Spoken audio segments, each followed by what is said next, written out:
সুপ্রিয় দর্শক শ্রোতা, আত্রাই অ্যাগ্রোয়ান ফিশারি চ্যানেল পক্ষ থেকে আপনাদের সবাইকে স্বাগত। সুপ্রিয় দর্শক শ্রোতা, আজকে আপনাদের দেখাবো বস্তায় কীভাবে, ইতিপূর্বে আমরা দেখিয়েছি বস্তায় মাটি প্রস্তুতি, বস্তায় কীভাবে পানি দিতে হয়।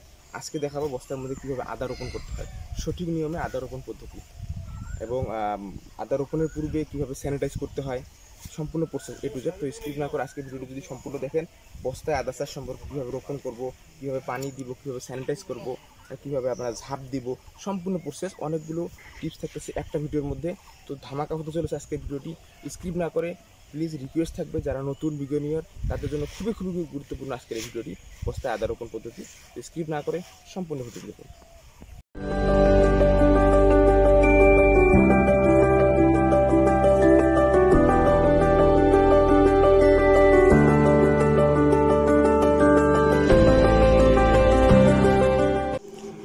সুপ্রিয় দর্শক শ্রোতা, আজকে আপনাদের দেখাবো বস্তায় আদা রোপণ পদ্ধতি, কিভাবে আমরা বস্তার মধ্যে আদা রোপণ করব, কিভাবে আমরা রোপণের পূর্বে বীজগুলোকে কীভাবে স্যানিটাইজ করে নেব, শোধন করব, তারপর রোপণ করব কীভাবে, কীভাবে পানি দিব, কীভাবে ঝাঁপ দিব, মানে সম্পূর্ণ প্রসেস আজকে এই ভিডিওর মধ্যে আমরা চেষ্টা করব এ টু জেড।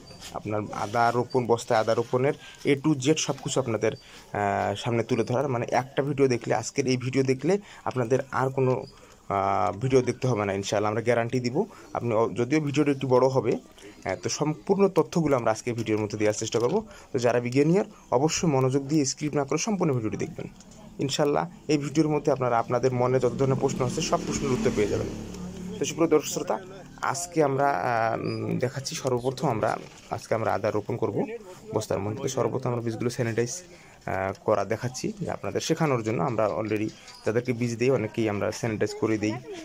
তো যারা স্যানিটাইজ করা হয় না যাদেরকে, তো তাদের জন্য আসলে সর্বপ্রথম আপনারা যদি এটা করতে পারেন, যদি স্যানিটাইজ করা বীজও নেন, তারপরেও কিন্তু আপনারা বীজগুলো স্যানিটাইজ করে নিতে পারেন, কোনো সমস্যা নেই। তো আমরা দেখানো হলো আপনাদেরকে যে কার্বনডাইজিং গ্রুপের ওষুধ আমরা আনুমানিক 50 গ্রাম হারে এখানে দিলাম। কার্বনডাইজিং গ্রুপের যে কোনো ওষুধ হতে পারে, রেনোইন পাউডার থেকে শুরু করে, রেনোইন পাউডার আপনার হচ্ছে কার্বনডাইজিং গ্রুপের যে কোনো ওষুধ দিয়ে আপনারা, আমরা কোম্পানির নাম বলবো না সেভাবে, তো এটা বিজ্ঞাপন হয়ে যায়, সেই জন্য আমরা জাস্ট গ্রুপের নামটা বললাম। এই জাতীয় ওষুধ দিয়ে আপনারা স্যানিটাইজ করতে পারেন, শোধন করতে পারেন। শুধু কার্বনডাইজিং গ্রুপই নয়, আপনারা পটাশিয়াম পারম্যাঙ্গানেট দিয়েও আপনারা স্যানিটাইজ করতে পারেন। আরও বাজারে বিভিন্ন জীবাণুনাশক আছে, সেগুলো দিয়ে আপনারা স্যানিটাইজ করতে পারেন। তো দেখতে পাচ্ছেন আমরা কিন্তু ট্রের মধ্যে বীজগুলো রেখেছি, এবং আপনার উপর থেকে আমরা পানি ঢেলে দিচ্ছি। তো এটা যদি আমরা ছোটো পাত্রে করতাম দোনের মধ্যে, তাহলে কিন্তু আমরা ডাইরেক্ট সরাসরি ওই ডেস্কি কিংবা বালতির মধ্যে আমরা চুবিয়ে তুলতে পারতাম। কিন্তু আমাদের যেহেতু অনেকগুলো বীজ, তো বারবার তোলা সম্ভব না, এবং এটা বারবার নাড়াচাড়া করলে বীজের গাছগুলো কিন্তু ভেঙে যায়। খুবই সফট, আদার গাছগুলো খুবই সফট হয়ে থাকে। এই জন্য যত চেষ্টা করবেন যত কম নড়াচড়া করার জন্য, তাহলে ভালো হয়। এবং আমরা দেখতে পাচ্ছেন যে বীজগুলো কিন্তু উপর থেকে সুন্দর করে নিচে একটা গামলা রেখে এই পানিটা দিয়ে আমরা উপর থেকে সুন্দর করে আমরা ধুয়ে দিচ্ছি। এটাই হচ্ছে স্যানিটাইজ, মানে মূলত বীজের মধ্যে যে কোনো প্রকার ছত্রাক, ফাঙ্গাস, জীবাণু সবগুলো যেন দূর হয়ে যায়, এই জন্য আমরা একটু স্যানিটাইজ করে নিচ্ছি। এবং আরেকটা বিষয়, বর্তমানে কিন্তু প্রচণ্ড রোদের তাপমাত্রা খুবই হাই। তাপমাত্রা খুবই হাই হওয়ার কারণে বীজগুলো কিন্তু শুকিয়ে যাচ্ছে খুব তাড়াতাড়ি বস্তার মধ্যে দেওয়ার পর। ওই জন্য আমরা যদি এরকম একটু ভিজিয়ে, রোপণের আগে একটু ভিজিয়ে রেখে রাখতে পারি, তাহলে কিন্তু বীজগুলো সতেজ থাকতেছে। ভিজিয়ে রেখে মিনিমাম 20 মিনিট পরে যদি আমরা রোপণ করতে পারি, তাহলে সবচেয়ে ভালো হয়। বর্তমানে ওয়েদারের সঙ্গে অনেক কিছু সিচুয়েশন বুঝে অনেক কিছু করতে হয়। শুধুমাত্র বইয়ের ধরাবাঁধা নিয়মের মধ্যে থাকলে হবে না, অবস্থা বুঝে ব্যবস্থা করতে হবে। আপনার বর্তমানে প্রচণ্ড খরা, অতি বৃষ্টিতেই আপনার কৃষিক্ষেত্রে সমস্যা দেখা দেয়। তো আমরা সময় বুঝে, সিচুয়েশন বুঝে আমাদের প্ল্যানিংটা একটু চেঞ্জ করব, প্রসেসটা চেঞ্জ করবো না, জাস্ট একটু সাময়িক আমাদের প্রোগ্রেসের কিছু বিষয় আমরা চেঞ্জ করব। যেমন হচ্ছে যে আমরা ইতিপূর্বে কিন্তু এরকম ভিজিয়ে দেই নাই আমরা রোপণের পূর্বে, তো এইবার কিন্তু প্রচণ্ড তাপমাত্রার কারণে ভিজিয়ে দিতে হচ্ছে, যাতে বীজগুলো সতেজ থাকে। আদা হচ্ছে একটা ঘাস জাতীয় উদ্ভিদের মতো। ঘাস যে এরকম শুকিয়ে গেলে নষ্ট হয়ে যায়, তারপরে যদি আপনি একটু পানি ছিঁড়ে দেন, একটু ভিজে রাখেন, তার কিন্তু সতেজ হয়ে যায়। সেরকম সেম হচ্ছে আদা, যদি আপনি এমনিতে রাখেন শুকিয়ে গেলে নষ্ট হয়ে যাবে, আর যদি ওই শুকনাতে উপরে যদি আপনি একটু পানি ছিঁড়ে দেন, তাহলে কিন্তু এগুলো আবার সতেজ হয়ে যাবে। তো এরকম করে আপনারা স্যানিটাইজ করে একটু ছায়াযুক্ত জায়গায় হালকা করে রেখে দিবেন, বস্তার উপরে হোক যেখানে, একটু ছায়াযুক্ত জায়গায় মিনিমাম 20 মিনিটের মতো, 15-20 মিনিট রেখে তারপরে আপনারা চেষ্টা করবেন রোপণ করার।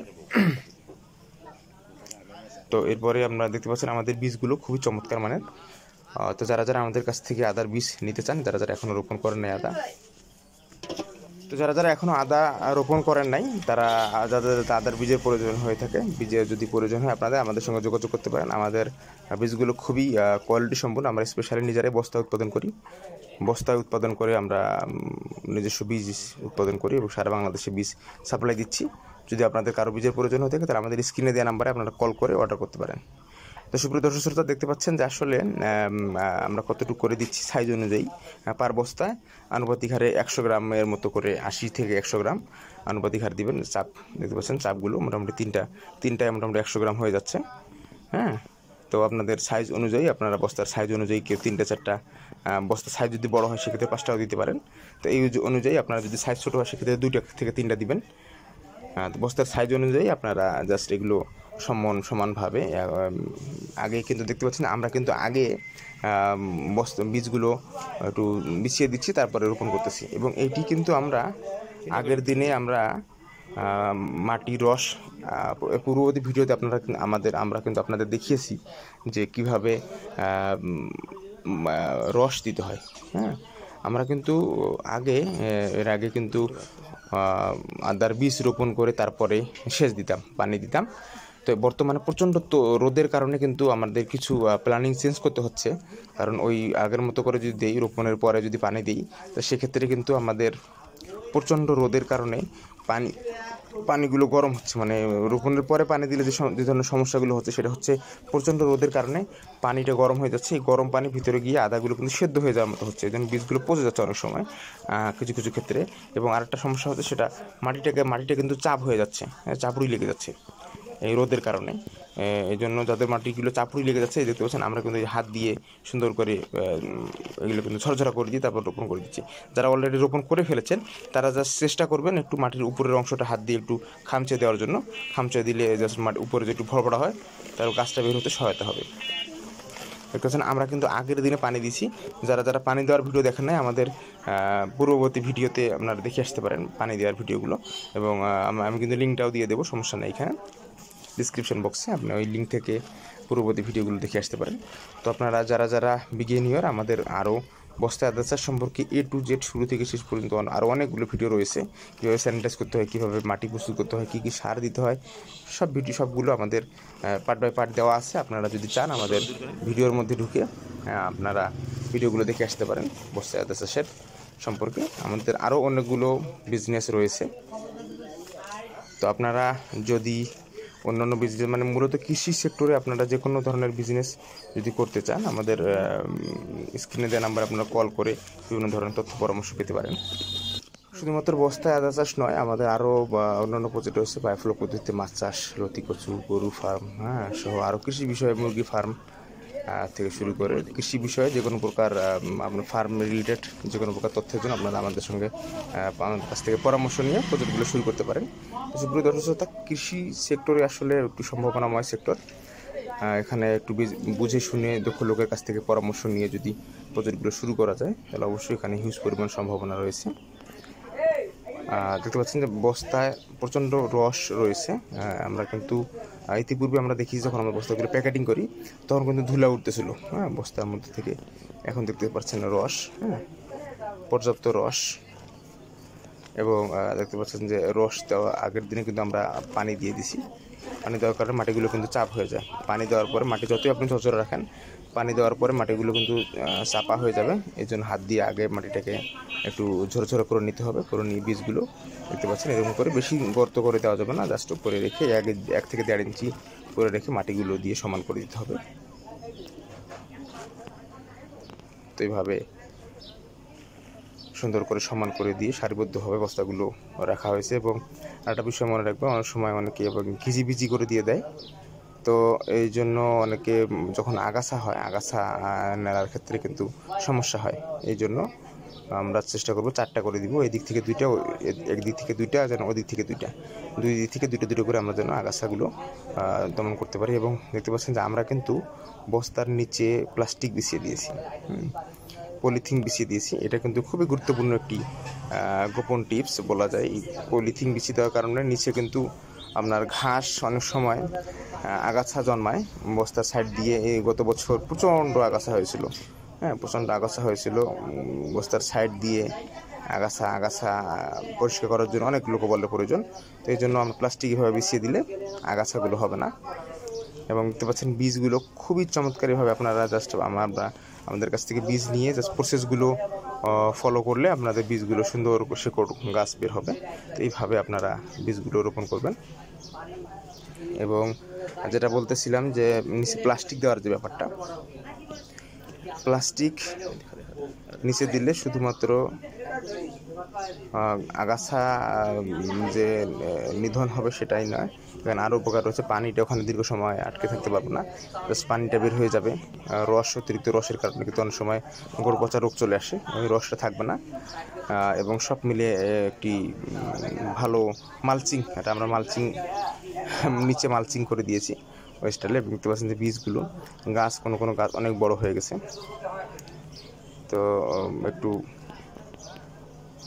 বর্তমানে বৈশাখ মাস শেষ হয়ে যাচ্ছে, তারপর বৃষ্টির কোনো দেখা নাই, এই জন্য একটু লেটে রোপণ করা হলো ওয়েদার জনিত কারণে। নাতে এতদিনে কিন্তু রোপণ হয়ে যায়।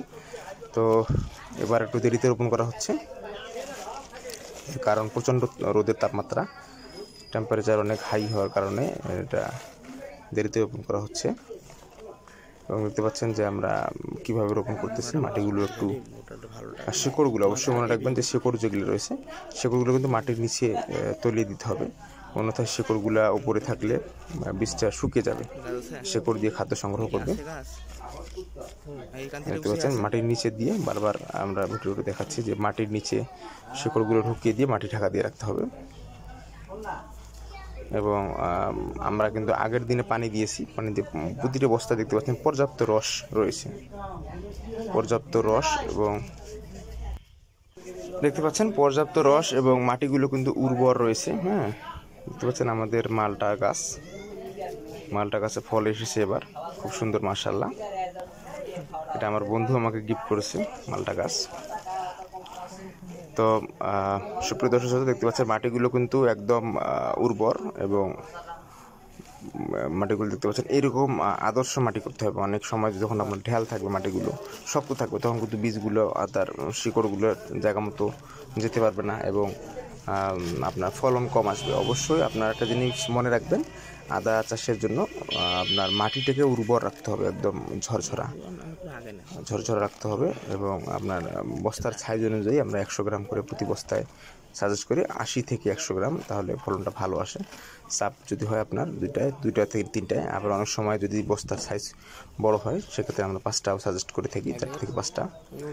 আপনার বস্তার সাইজ অনুযায়ী আপনারা আদার বীজ এখানে রোপণ করবেন। এবং আরেকটা বিষয় মনে রাখবেন, আপনি রোপণ করার পরেই কিন্তু সরাসরি পানি দেওয়া যাবে না। এই বিষয়টা বর্তমানে প্রচণ্ড রোদের কারণে এই সমস্যাটা হচ্ছে, যে প্রচণ্ড রোদের কারণে মাটি সরাসরি পানি দিলে পানিটা গরম হয়ে বীজগুলো নষ্ট হয়ে যাচ্ছে অনেক সময়। তো এই জন্য আমরা প্রক্রিয়াজাতকরণ করে আমরা পানি দিচ্ছি বস্তার মধ্যে। দেখতে পাচ্ছেন বস্তাগুলো কিন্তু সারিবদ্ধভাবে বসানো আছে। এবং মাটিগুলো আমরা অবশ্যই একটা বিষয়, যে আগের দিনে কিন্তু আমরা পানি দিয়েছি, পানি দেওয়ার ভিডিও ইতিপূর্বে দেওয়া হয়েছে। তো এখন দেখতে পাচ্ছেন আগে মাটিগুলো ঝরঝরা মাটিগুলো আগে সুন্দর করে ঝরঝরা করতে হচ্ছে। ঝরঝরা করে অনেক সময় হচ্ছে হাত দিয়ে হচ্ছে না, মাটি শক্ত হয়ে যায়, আপনার হচ্ছে নড়ি, হ্যাঁ আঞ্চলিক ভাষায় যে নড়ি অথবা পাশুন, এই জাতীয় জিনিস দিয়ে আপনারা জাস্ট মাটিটাকে নিচ থেকে উপর পর্যন্ত দেখতে পাচ্ছেন কুপিয়ে ঝরঝরা করে দিতে হবে। আগের দিনে কিন্তু আমরা পানি দিয়েছি, এখন দেখবেন মাটিতে পর্যাপ্ত রস রয়েছে, এবং জাস্ট কুপিয়ে ঝরঝরা করে দিয়ে বীজটাকে ওখানে বসিয়ে দিয়ে জাস্ট কোনো রকম একটু মানে বীজটা ঢাকা গেলেই হলো, কোনোভাবে ঢাকা দিয়ে তারপরে হচ্ছে আমরা ওখানে সুন্দর করে মাটিগুলো সমান করে দিয়ে তারপরে হচ্ছে দেখতে পাচ্ছেন বস্তাগুলোকে অবশ্যই সারিবদ্ধভাবে বসাতে হবে। এবং মাঝখানে দেখতে পাচ্ছেন যে ড্রেনেজ ব্যবস্থা রাখতে হবে, যেন অতিরিক্ত পানিটা বর্ষাকালে বের হয়ে যায়। এবং তারপরে দেখতে পাচ্ছেন যে আমরা কিন্তু ঝাঁপ দিচ্ছি। ঝাঁপ এটা কিন্তু ধান গাছের খড়, এটি হচ্ছে ধান গাছের খড় দিয়ে আমরা এরকম করে ঝাঁপ দিচ্ছি। তো এটা যার অঞ্চলে যে অঞ্চলে কচুরিপানা আছে, এটা কচুরিপানা সবচেয়ে ভালো হয়। কচুরিপানা এটা কিন্তু আপনার জৈব সার হিসেবেও কাজ করে। তো আমাদের এলাকায় কচুরিপানা অ্যাভেলেবেল নেই, এর জন্য আমরা ধান গাছের খড় দিচ্ছি। যেটা আছে সেটা দিয়ে করার চেষ্টা করবেন, যার অঞ্চলে যেটা আছে। তো এটার মেইন হচ্ছে সমস্যা, এটা দিয়ে উপকারিতাটা হচ্ছে অনেক উপকার এখানে রয়েছে। আমরা খড় দিয়ে যদি করি সেক্ষেত্রে হচ্ছে আপনার ঝাঁপ দিলে বর্তমানে রোদের টেম্পারেচার প্রচণ্ড হাই। আমরা যেটা বললাম আপনাকে যে অবস্থা বুঝে ব্যবস্থা করতে হবে, জাস্ট ধরাবাধা নিয়মের মধ্যে থাকলে হবে না ভাই, অবস্থা বুঝি ব্যবস্থা। এখন প্রচণ্ড রোদের কারণে এমনিতেও আদা লাগা একটু লেটই হয়ে গেছে, হ্যাঁ, একটু দেরিতে, আরও একটু আগে লাগানো উচিত ছিল, কিন্তু প্রচণ্ড রোদের কারণে আসলে একটু দেরিতেই লাগানো হলো এবার। তো এই জন্য এখনও দেখেন আপনার বৈশাখ মাস শেষ হয়ে যাচ্ছে, তারপরও একদম রোদের দাবাদাহ, হ্যাঁ, রোদের যে উষ্ণতা, এই উষ্ণতার কারণে অনেক সমস্যা হচ্ছে। এই জন্য দেখতে পাচ্ছেন যে হ্যাঁ, আর পানি দেওয়ার বিষয়টা দেখতে পাচ্ছেন, আমরা কিন্তু এভাবে খড় দিয়ে যা ঝাঁপ দিলাম, ঝাঁপ দিয়ে পানি কিন্তু বেশি না, অলরেডি আমাদের বস্তার মধ্যে কিন্তু পর্যাপ্ত রস রয়েছে। তা আমরা এক বদনা পানি বা এক মগ পানি নিয়ে মোটামুটি চারটা বস্তার মধ্যে দেবো, এরকম আনুপাতিক হারে আমরা জাস্ট পানিগুলো ছিটিয়ে দেবো, জাস্ট হালকা একটু, মানে যেন খড়টা যেন একটু ভিজা থাকে, একটু ভেজা থেকে যেন আপনার ইয়াটাকে স্তরটাকে আটকে রাখে, যেন রসটাকে আটকিয়ে রাখতে পারে। এবং আপনার হচ্ছে অনেক সময় যদি পানি না দেওয়া হয় তাহলে বাতাস উঠলে বাতাসে কিন্তু আপনার খড়টা উড়ে যাবে, হ্যাঁ, এই জন্য পানি দিলে একটু ভারী থাকবে।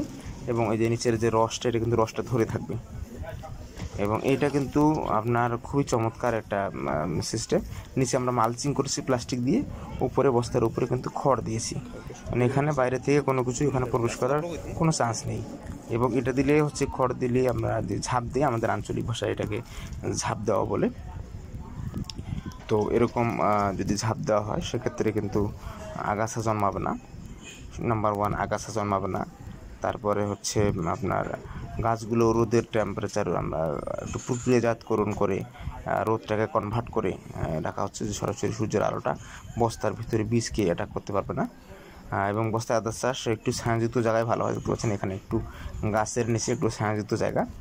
সবসময় এটি একটি, মানে আদা একটা সেন্সিটিভ বিষয়, এটি কিন্তু অতি আপনার সরাসরি রোদ একটু সহ্য করার ক্ষমতা তার কম, এই জন্য একটু ছায়াযুক্ত জায়গা যদি হয় সেক্ষেত্রে ভালো হয়।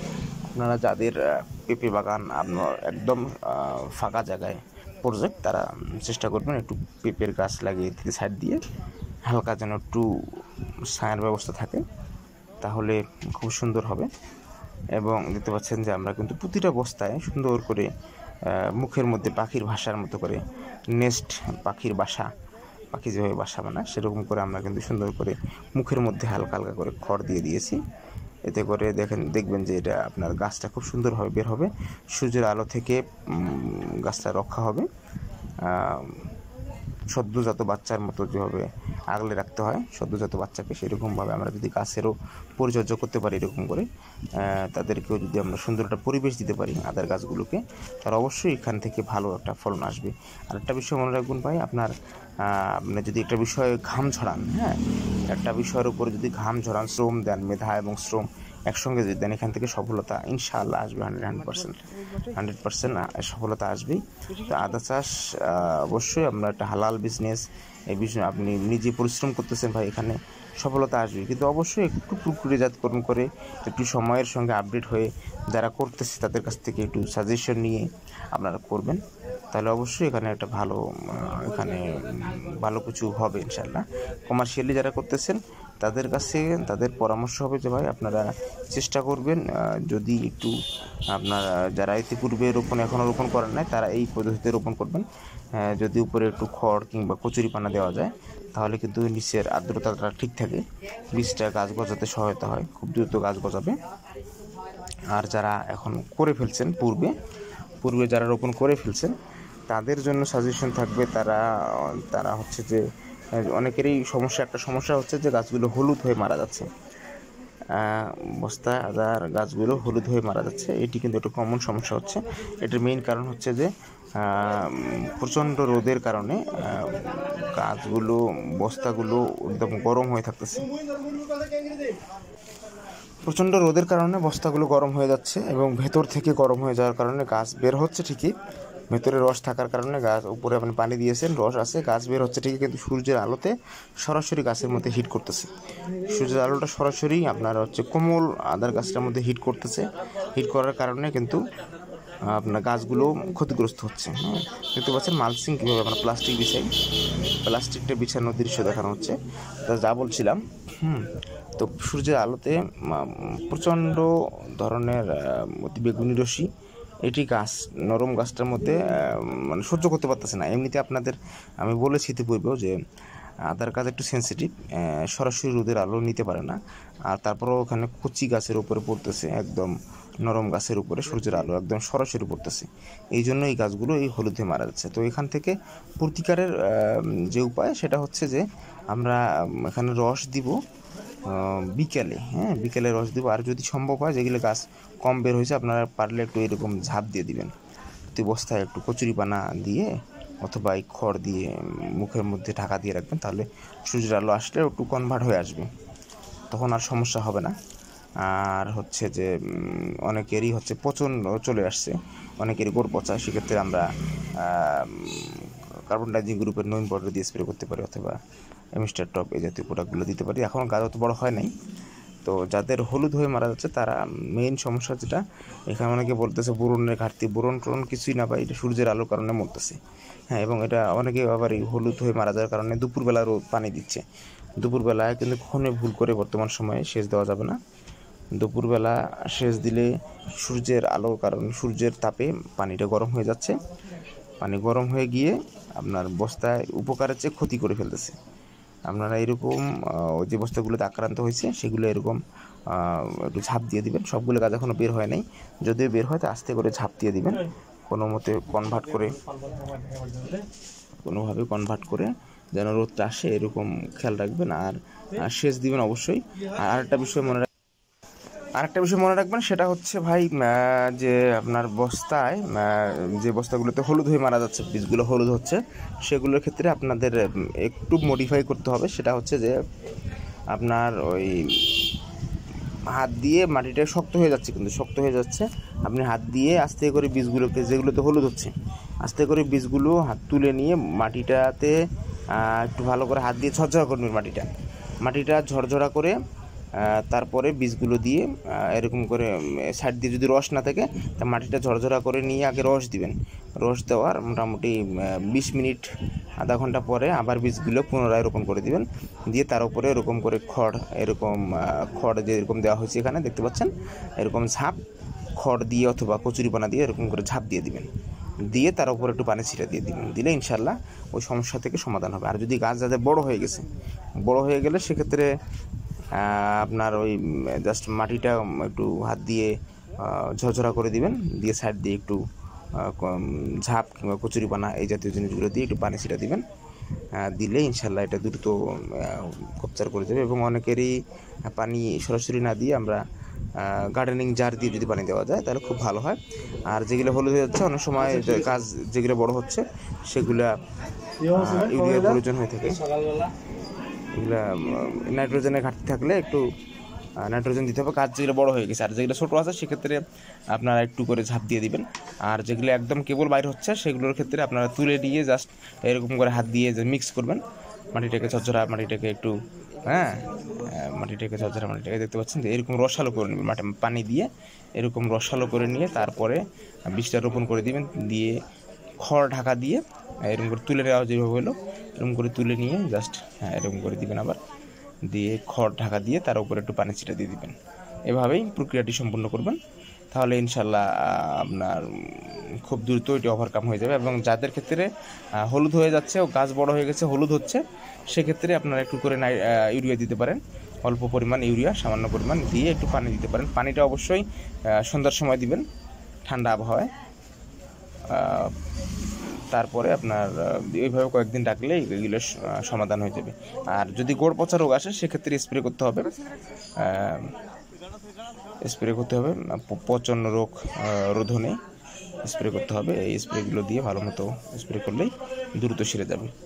এবং দেখতে পাচ্ছেন যে এরকম ছাপ দেওয়ার ক্ষেত্রে অনেকেই আবার ছড়িয়ে ছিটিয়ে দিচ্ছে, পরিবেশটাকে সুন্দর রাখতে হবে। তো সুপ্রিয় দর্শক শ্রোতা, পরিবেশটাকে মোটামুটি সুন্দর করতে হবে। অনেক সময় অনেকেই আবার উপর থেকে ছড়িয়ে ছিটিয়ে দিচ্ছে, বিষয়টা খারাপ দেখা যাচ্ছে। আপনারা হাতে করে নিয়ে পাখির বাসার মতো করে ছোট করে পেস্টটা পাকিয়ে প্রতিটার মুখে দিয়ে দিবেন। দেখতে পাচ্ছেন যে এইভাবে দেওয়া হচ্ছে। এতে করে কিন্তু আপনার বস্তার ভেতরে যে আর্দ্রতা সেগুলো বজায় থাকবে, মাটির গুণাগুণ অক্ষুণ্ণ থাকবে। দেখতে পাচ্ছেন যে বীজগুলো একদম স্যানিটাইজ করলাম, একটু আগে আপনাদের দেখানো হলো কীভাবে স্যানিটাইজ করতে হয়। এবং গাছগুলো দেখতে পাচ্ছেন, আর এগুলো কিন্তু গাছ বড় আছে, যেগুলো অনেক সময় একটা চাপের মধ্যে একটা গাছ আছে আর বাকিগুলো কিন্তু চোখ আছে, সবগুলো চোখ দিয়ে কিন্তু গাছ বের হবে। হতাশ হওয়ার কিছু নেই ভাই। হ্যাঁ, যেগুলো দেখবেন যে চোখ আছে কিন্তু এই জ্যৈষ্ঠ মাস পড়লে আর বস্তায় এসি থাকবে না, যা রোপণ করে দিবেন সবগুলো দিয়ে গাছ বের হবে। অবশ্যই বীজটা পরিপক্ক হইতে হবে। হ্যাঁ, লোকাল বীজ দিলে কিন্তু হবে না। এটা অবশ্যই ভালো মানের বীজ ভালো সোর্স থেকে সংগ্রহ করতে হবে, তাহলেই কেবল সফলতা আসবে। এবং দেখতে পাচ্ছেন যে বস্তাগুলো মাটিগুলো কিন্তু পানি পাওয়ার কারণে একদম চাপ লেগে গেছে। এরকম সুন্দর করে জাস্ট কুপিয়ে কুপিয়ে জিনিসগুলা ঝরঝরা করতে হবে। ঝরঝরা করার পরে কিন্তু বিষয়টা একদম আদাগুলি সুন্দরভাবে রোপণ করতে যাবে। অনেক সময় আমরা কিন্তু আগেই রোপণ করে দিয়ে তারপরে উপরে পানি দিই। সেই পানি দিলে কিন্তু মাটিটা দেখতে পাচ্ছেন এখন কী পরিমাণ চাপ হয়ে গেছে। তখন কিন্তু পানি দিলে এটা আরও চাপ হয়ে যাবে, তখন আপনার শিকড়গুলো নিচের দিকে যাইতে পারবে না এবং বীজটা চাপের মধ্যে থাকবে। চাপের মধ্যে থাকলে এখানে আলো বাতাস প্রবেশ করবে না, তখন বীজটা কিন্তু পচা শুরু হবে। তখন পচে গেলে আপনার ওই প্রজেক্টে ক্ষতিগ্রস্ত হবে। এই জন্য আমরা ওই আগে পানি দিব, রোপণের আগে পানি দিব, মিনিমাম সবচেয়ে ভালো হয় আগের দিন পানি দিয়ে পরের দিন রোপণ করলে সবচেয়ে ভালো হয়। তবে যদি সময় সংকীর্ণ থাকে তাহলে সকালে পানি দিয়ে বিকালে আমরা রোপণ করে দিব। রোপণ করে দিয়ে তারপরে হচ্ছে আমরা খড় দিয়ে দেবো মুখ দিয়ে। রোপণ করে এরকম করে সুন্দর করে খড় দিয়ে তারপরে হচ্ছে যে খড়ের উপরে একটু করে পানি ছিটিয়ে দেবো, দিয়ে রেখে দেবো। দিলে আমাদের কার্যক্রমটাও সম্পূর্ণ হয়ে যাবে। তো সুপ্রিয় দর্শক শ্রোতা, মনে রাখবেন বস্তায় আদা চাষ নিঃসন্দেহে একটি লাভজনক বিজনেস। তবে জেনে বুঝে এই সেক্টরে যদি আপনি ইনভেস্ট করেন অবশ্যই এখানে হিউজ পরিমাণ সফলতা আছে, সম্ভাবনা রয়েছে। সম্ভাবনার জায়গা এটি। কৃষিটাকে ভাই ভালোবাসা থেকে করতে হবে। যদি আপনার ভিতরে ভালোবাসা থাকে তাহলে অবশ্যই কৃষিতে আসেন। যেই কাজের মধ্যে ভালোবাসা নেই, অন্যজন করতেছে, আমাদের জাতিগত স্বভাব যেটা, সেটা হচ্ছে যে একজন লাভ করলো ওটাও আমরা হুমড়ি পড়ি ওটার মধ্যে। আসলে ভাই কৃষিটা যেরকম লাভজনক সেরকম কঠিনও আছে। আপনার যদি ভালো লাগা না থাকে, এটার মধ্যে যদি ভালো লাগা ভালোবাসা না থাকে, অন্যজন সফল হয়েছে আপনি দেখে লাফিয়ে পড়লেন, অথবা আপনি বিষয়টা জানেন না, আপনার সেক্ষেত্রে কিন্তু আপনি লস হবে আপনার। হ্যাঁ, লসের সম্মুখীন হবেন। তো অবশ্যই আপনারা এই প্রযুক্তিগুলো সবসময় ভালো নতুন প্রযুক্তিকে সাধুবাদ জানাতে শিখুন। এবং অবশ্যই আপনি বিষয়টা নিয়ে রিসার্চ করুন। আপনি যেই সেক্টরে আসুন না কেন বিষয়টা রিসার্চ করুন এবং যারা করতেছে তাদের কাছ থেকে পরামর্শ নিয়ে আপনারা শুরু করুন। ইনশাল্লাহ এখানে হিউজ পরিমাণ সফলতা আছে, সফলতা দুটোই আছে এটার মধ্যে। তবে অবশ্যই ভালো লাগা ভালোবাসা থাকতে হবে। তো সুপ্রিয় দর্শক শ্রোতা, বস্তায় আদা চাষ সম্পর্কে যে কোনো প্রকার তথ্য পরামর্শের জন্য অবশ্যই আপনারা আমাদের নাম্বারে, স্ক্রিনে দেওয়া নাম্বারে আপনারা কল করতে পারেন এবং আদার বীজের প্রয়োজন হলে অবশ্যই আমাদের সঙ্গে যোগাযোগ করতে পারেন। মনে রাখবেন, ভালো বীজ মানে সফল খামারি। ভালো বীজ ছাড়া আসলে খামার কখনোই সফলতা আসবে না। তবে অবশ্যই সেজন্য ভালো সোর্স থেকে ভালো বীজ সংগ্রহ করুন। সুপ্রিয় দর্শক শ্রোতা, আপনাদেরকে দেখানো হলো যে বস্তায় আদা চাষের জন্য কিভাবে আমরা মাটি প্রস্তুত করেছি, কিভাবে বস্তাগুলো রেডি করলাম, কিভাবে আদার বীজ স্যানিটাইজ করলাম।